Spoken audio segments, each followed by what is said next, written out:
As we start off question 1.1 from our activity, the question states, which one of the following is not associated with criminal or unethical activity?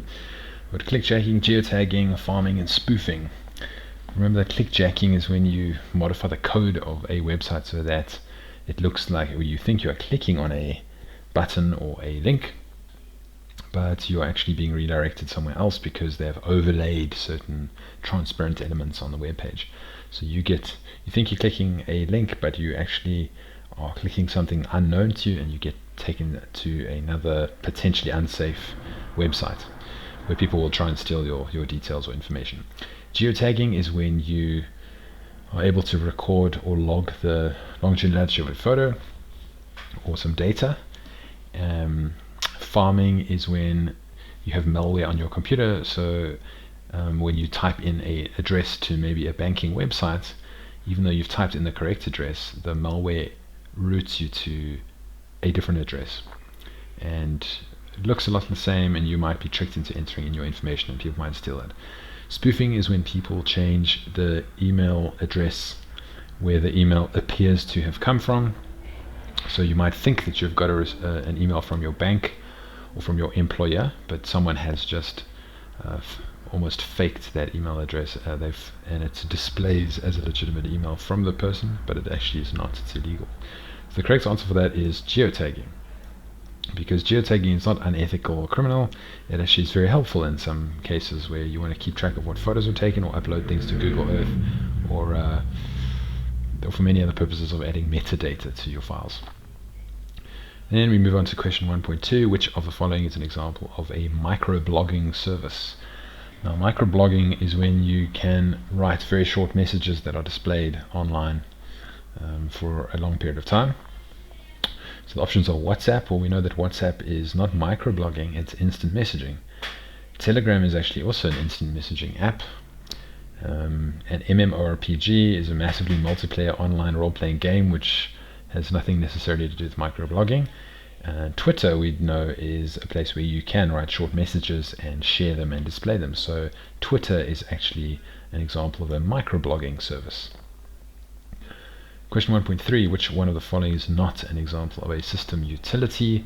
Now remember, a system utility is part of the system tools that let you interact with some of the underlying procedures and tools of your computer. So the task manager is one that lets you manage the other applications. If they're frozen, you can close your apps. You can restart apps. You can cancel them from task manager. So task manager is a nice example of system utility. Option B, disk cleanup. That is when you can go through your computer and delete unwanted files like temporary internet files or other files that are not exact, that your cookies and certain cached data from internet websites. That's not essential. So that is also an example of a system utility.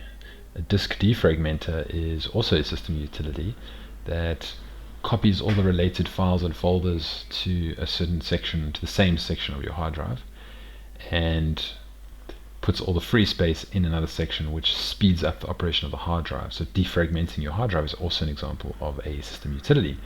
So that means that the compression option is not a system utility, even though you can compress files on your computer. You actually would use different software to do that. It is not necessarily a system utility itself. Question 1.4, which one of the following is not considered a part of the general information processing cycle on all computers? We've got input, analysis, output, and storage. Now, input we know is the way that you give instructions to the computer, so that has to be an essential part of the information processing cycle. B, analysis. Well, analysis is something you do in addition to having data. Maybe you use Microsoft Excel or Microsoft Access to actually carry out data analysis. So data analysis is actually not one of the general parts of the information processing cycle, whereas output definitely is, even on the monitor, or you print something, or you display it, or you save it as a soft copy. And storage is also definitely part of the information processing cycle. Question 1.5, which one of the following refers to a private internal network which can only be accessed by employees outside the company building? we've got a VPN, an intranet, an extranet, and an RSS. Now, a VPN is a virtual private network, which is an encrypted connection between your computer, wherever it is in the world, and a company server or a server somewhere, or any data connection. And that means if you're accessing the data through the VPN, the virtual private network, you're connected to the virtual private network. It means no one can actually see what you are, they can't see the data that you are transferring. So a VPN is a great way for people who are not at the physical workplace to access sensitive or private documents. An intranet is something you would need to access inside the premises. An extranet would be one that you only access outside, and RSS is a really simple subscription and is not part of a private network at all. It's a way for you to keep track of websites. So the answer to this one is a VPN, a virtual private network. You can give employees passwords. They can access the data in their work files even when they're not at work. Question 1.6, which one of the following pagination options can be used to stop a table in Word from splitting across 2 pages? So if you create a table that's long enough, or maybe you create a table halfway down the page, sometimes you don't want it to split. So what options do we have here? We've got a keep with text, widow orphan control, or keep with next, widow orphan control, page break before, and keep lines together. Now the answer to this is actually keep with next, where you want the first half of your table to actually stay with the rest of the table. So that's the correct answer. However, widow orphan control is when you don't want to leave a single line either at the top or bottom of the page. A page break before would insert a page break to put the entire next page. It would skip a whole page for you, and then keep lines together is what you would use for half a paragraph. So option with the table is keep with next. 1.7, the main purpose of OCR, which is optical character recognition, is to produce a document that can be A, saved as a photo, B, sent via email, C, saved as a PDF document, or D, edited and formatted. Now remember, OCR, optical character recognition, is software that will look at a photograph of words or text or numbers, and it will analyze the pixels and join them together and actually output an editable document like a notepad document or actual text that you can copy and paste into Microsoft Word. So saving as a photo, well, no, we can take a photo with our phones. Sending via email, that doesn't add anything to extracting the text. Saving as a PDF document, that's not what OCR does either. But D, editing and formatting, that's exactly what OCR lets us do with our photograph of text. Then question 1.8, which one of the following is a technology most commonly used to connect a variety of different devices to a computer? So a UPS, we've got CPU, we've got USB, and we've got VoIP. Now UPS stands for uninterrupted power supply, so that has nothing to do with other devices connecting. CPU is the central processing unit, which is the chip that manages all your instructions to the computer and sends and receives inputs and outputs. So it's not that either. USB, Universal Serial Bus, that is the actual answer to our question, because I can plug in a USB mouse, a USB headset, a USB speakers. You can plug in a variety of things via USB keyboards, a variety of input devices and output devices. Or they can even power devices too. VoIP is Voice over Internet Protocol, which is not anything to do with connecting a variety of devices to our computer. Then 1.9, we're almost there. So which one of the following refers to a feature of software where users can interact with the software by using visual controls such as buttons and icons? So what we're doing right now, we've got a mouse on the screen, we've got buttons and icons all around us.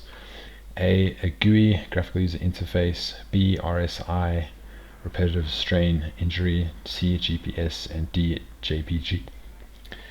Now, I know that a GUI is a graphical user interface, which is the use of graphic buttons and pictures and icons and a mouse pointer that lets me interact graphically. So the answer is actually A, graphical user interface. RSI is a strain you get when you use hardware that's not designed in an ergonomic way. GPS is a global positioning system which lets you triangulate your position based on satellites, and JPEG is an image format. So the answer to 1.9 was a GUI, or a GUI. 1.10, which of the following precautions can best protect one from becoming a victim of social engineering? Now remember, social engineering is when people try and trick you. They try and manipulate you and your emotions and your behavior to gain access to data or some other kind of unethical or criminal means. So social engineering is not about hacking, because social engineering is when people try and trick you into giving them data by pretending to be somebody they are not. Now, A, never accepting information at face value, B, doing regular backups, C, never installing free software from the internet, or D, using biometric security. The answer to this is at A. So if someone phones you and says, I'm from your bank, can you just confirm your PIN? Well, you cannot accept that. You can't just believe them. So that means you must always double check. If you are really concerned about it, if it was really your bank, you could phone your bank. You could hang up on whoever calls you and log a call to your bank that you know is your bank's number and phone them.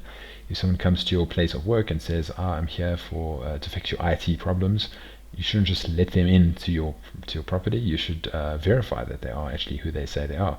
Or if you get an email from someone that's asking for something that access to the premises or a sensitive document, verify that it's actually that they are who they say they are, or that data is actually what it claims to be.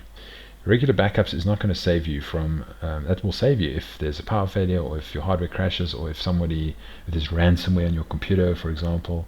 It's not going to save you from social engineering. Never installing free software from the internet. Well, installing free software might result in you getting malware, but it cannot protect you from social engineering. And using biometric security, that either, because people use social engineering to bypass biometric security anyway. They will get you to give them their data. Okay, we will see you next time.